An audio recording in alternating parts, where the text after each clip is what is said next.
Hello, this is Amy Rice with my author study for Introduction to Children's Literature.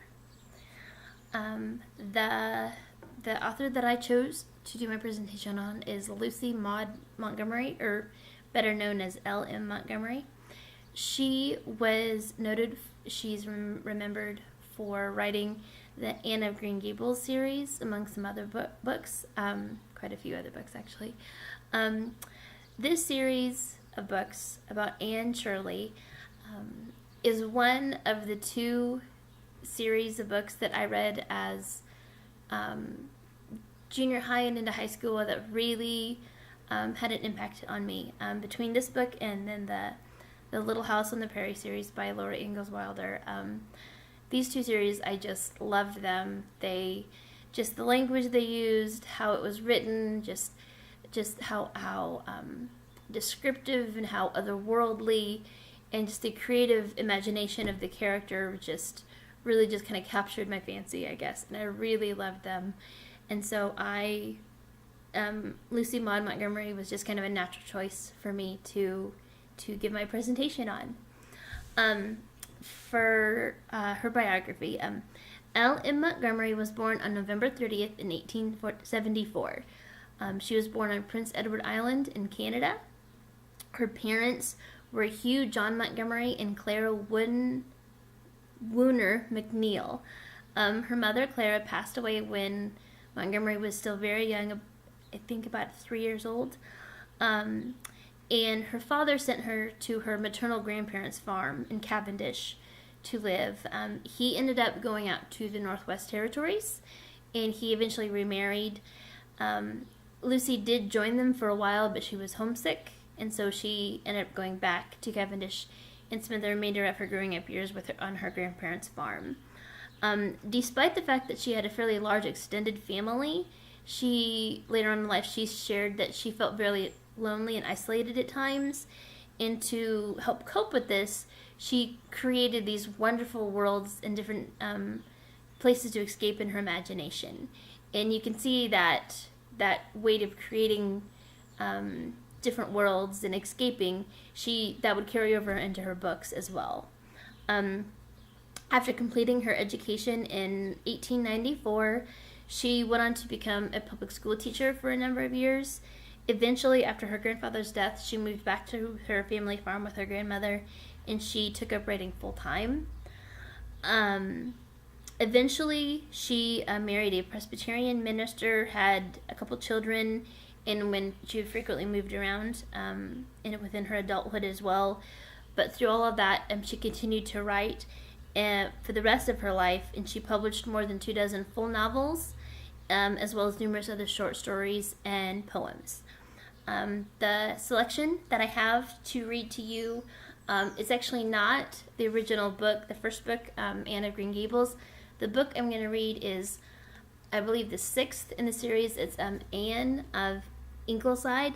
This is later on in Anne Shirley's life. She is an adult, she's married, she has children, and even though like the Anne of the Green Gables book, the original one is one of my favorites, this one, it just kind of, it appeals to me a lot because this is kind of the exact same stage of life that I am in. I have my stepson and my husband, and we have our lives, and I'm trying to do all these different things as well, and so it kind of just appeals to me a little bit.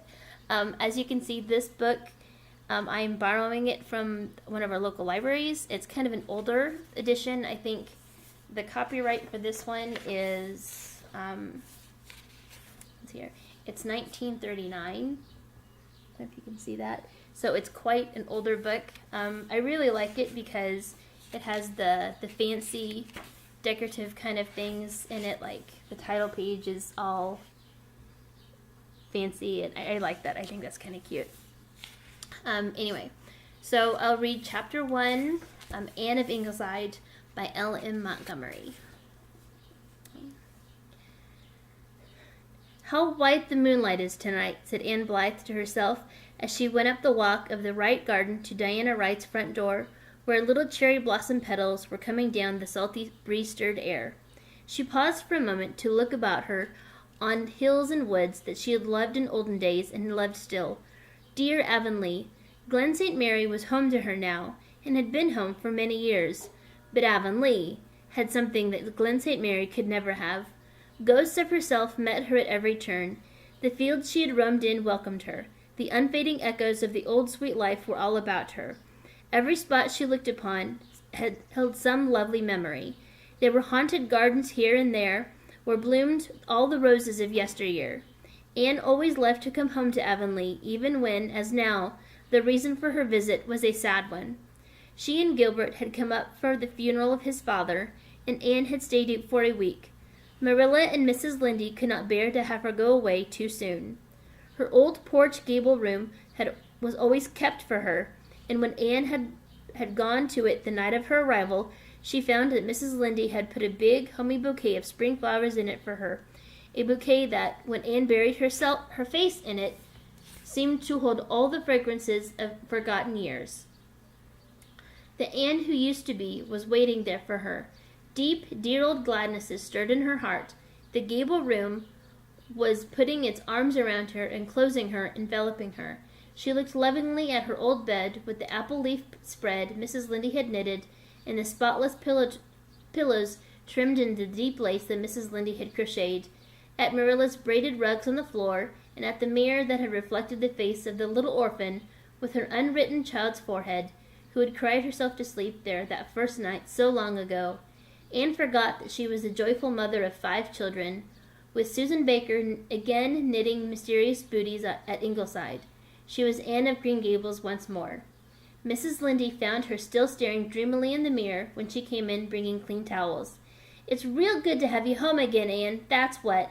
It's 9 years since you went away, but Marilla and I can't seem to get over missing you. It's not so lonesome now, since Davy got married. Millie is such a real nice little thing, and such pies! Though she's curious as a chipmunk about everything. But I've always said, and always will say, there's no one like you." "Ah, but this mirror can't be tricked, Mrs. Lynde. It's telling me plainly you're not as young as you once were," said Anne whimsically. "You've kept your complexion very well, and of course you never had much color to lose." "At any rate, I've never had a hint of second chin yet," said Anne gaily, "and my old room remembers me, Mrs. Lynde. I'm glad. It would hurt me so if I came back and found it had forgotten me. And it's wonderful to see the moon rising over the haunted woods again. It looks like a great piece of gold in the sky, doesn't it?" said Mrs. Lynde, feeling that she was taking a wild, poetical flight, and thankful that Marilla wasn't there to hear. "Look at those pointed firs coming out against it, and the birches in the hollow still holding their arms up to the silver sky. They're big trees now. They were just baby things when I came here. Now that does make me feel old." "Trees are like children," said Mrs. Lynde. "It's dreadful the way they grow up the minute you turn your back on them. Look at Fred Wright. He's only 13, but he's nearly as tall as his father. There's hot chicken pie for supper, and I've made some of my lemon biscuits for you. You needn't be a mite afraid to sleep in that bed. I aired the sheets today, and Marilla didn't know I did it, and gave them another airing, and Millie didn't know either of us had did it, and gave them a third. I hope Mary Maria Blythe will get out tomorrow. She always enjoys a good funeral." "Aunt Mary Maria. Gilbert always calls her that, although she's only his father's cousin." "Always calls me Annie," shuddered Anne. "And the first time she saw me after I was married, she said, 'It's so strange Gilbert picked you. He could have had so many nice girls.' Perhaps that's why I've never liked her. And I know Gilbert doesn't either, though he's too clannish to admit it. Will Gilbert be staying long?" "No. He has to go back tomorrow night. He left a patient in critical condition." "Oh, well, I suppose there isn't much to keep him in Avonlea now, since his mother went last year. Old Mr. Blythe never held up his head after her death. Just hadn't had anything left to live for. The Blythes were like that. Always set their affections too much on earthly things. It's real sad to think there aren't none of them left in Avonlea. They're fine old stock. But then there are any amount of Sloanes. The Sloanes are still Sloanes, Anne, and will be forever and ever, world without end. Amen." This is not the end of the paragraph, but I'm going to stop there because I'm running tight on time. I would encourage you to read it on your own, though, because it is a wonderful, sweet little book. In conclusion, Montgomery's published writings continue to be a source of both enjoyment and literary examination today, nearly 100 years after they were originally published.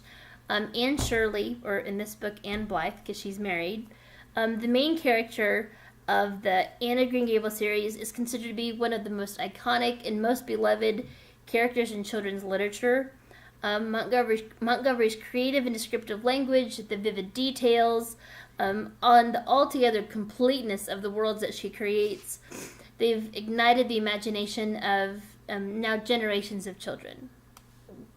As an activity, I would choose with my class either reading aloud this book to them or getting a copy of Anne of Green Gables adapted for young readers by Ellen Montgomery and Marie Claire Heldorfer.